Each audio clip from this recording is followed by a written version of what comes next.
তো hello guys, চলে এসেছি আবার খেলার খবর চ্যানেলে বিগ আপডেট নিয়ে। তো চলো বন্ধুরা, খুব গুরুত্বপূর্ণ আপডেট নিয়ে চলে এসেছি। ফুল ভিডিওটা দেখতে থাকো, স্কিপ করবে না। স্কিপ করলে কিন্তু ভিডিওর মধ্যে অনেক কিছু মিস করবে। এবং এই খেলার খবর চ্যানেলে যারা নতুন আছে অবশ্যই এই খেলার খবর চ্যানেলটা সাবস্ক্রাইব করে পাশে থাকো, এবং পাশে থাকা বেল আইকন ঘন্টাটা রং করে বাজিয়ে দাও।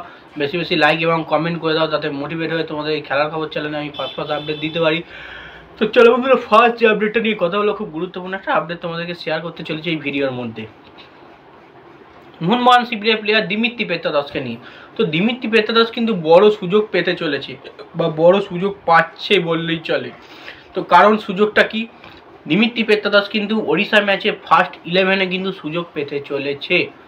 তো ব্যাপারটা হচ্ছে এটাই, দিমিত্রি পেত্রাদস গ্রেগ স্টুয়ার্ট ভালো ফর্মে থাকার কারণে কিন্তু দিমিত্রি পেত্রাদসকে প্রথম ফার্স্ট 11-এ চান্স দেওয়া হচ্ছিল না, এবং সেকেন্ড হাফে প্রায় 70 বা 75 মিনিটের মাথায় নামানো হচ্ছিল।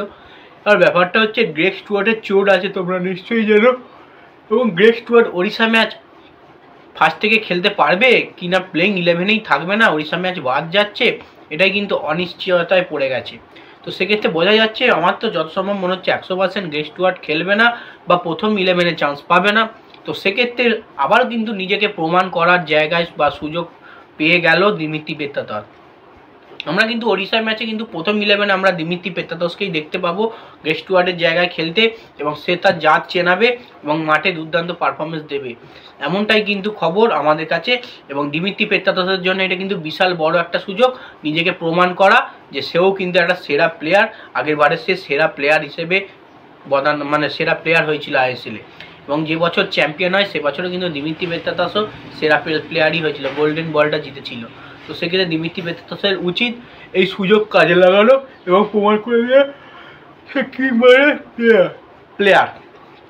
তো যাই হোক, এবার যে আপডেটটাই চলে যাবো, গুরুত্বপূর্ণ একটা আপডেট তোমাদেরকে শেয়ার করতে চলেছি মোহনবাগান শিবিরের গোলকিপার বিশাল ক্যাতকে নিয়ে।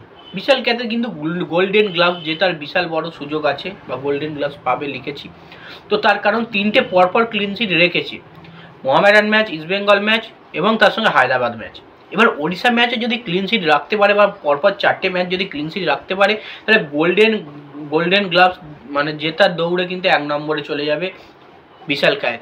তো সেক্ষেত্রে বিশাল ক্যাতকে এই ম্যাচটা যা হোক করে ক্লিনশিট রাখতে হবে, যা হোক করে বল আটকাতে হবে, এবং মোহনবাগানকে 1 গোলে বা 2 গোল হলেও কিন্তু ম্যাচটা জিততে হবে ক্লিনশিট রেখে।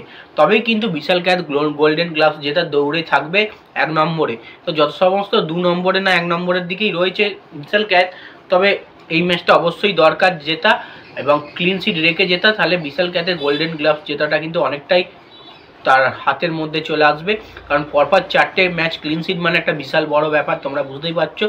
উইন রেখে কিন্তু ক্লিনশিট বিশাল ক্যাত যদি রাখতে পারে, তাহলে খুবই ভালো দিক হবে এবং ভালো পারফরমেন্স হবে।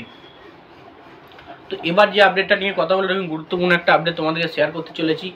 ওড়িশার ম্যাচে কিন্তু মোহনবাগান কোচ জোসে মলিনা শক্তিশালী প্লেইং 11 নামাবে, এমনটাই কিন্তু শক্তিশালী দল নামাবে, এমনটাই কিন্তু কথাবার্তা আছে।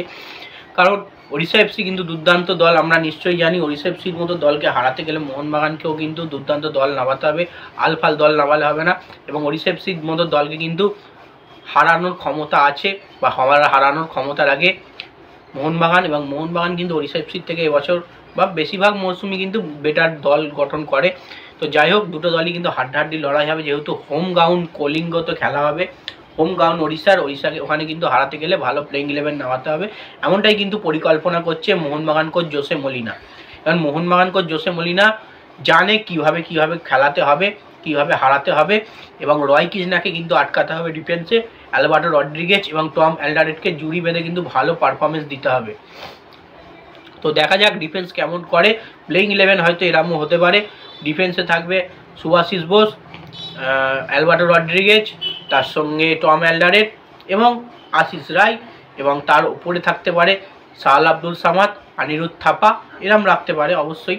এবং দিমিত্রি পেত্রাদস, দুদিকে মনবীর সিং, লিস্টন কোলাসো, এবং সামনের দিকে জেমি ম্যাকরালেন।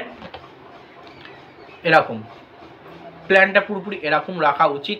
তো দেখা যাক কেমন পারফরমেন্স দেয় এই দলটার। এবং গোলকিপিংয়ে তো বলতে ভুলে গেছি, বিশাল ক্যাত অবশ্যই দরকার, বিশাল থাকবেই গোলকিপিংয়ে, এই প্লেইং 11 হতে পারে। তো যাই হোক, ভিডিওটা যে এইটুকুই রাখছি, ভালো লাগলে লাইক, কমেন্ট, শেয়ার, সাবস্ক্রাইব করে পাশে থাকো। চলো বন্ধুরা ভাই, আর তাড়াতাড়ি 5000 সাবস্ক্রাইব করে দিও। বাই, আবার নেক্সট ভিডিও দেখা।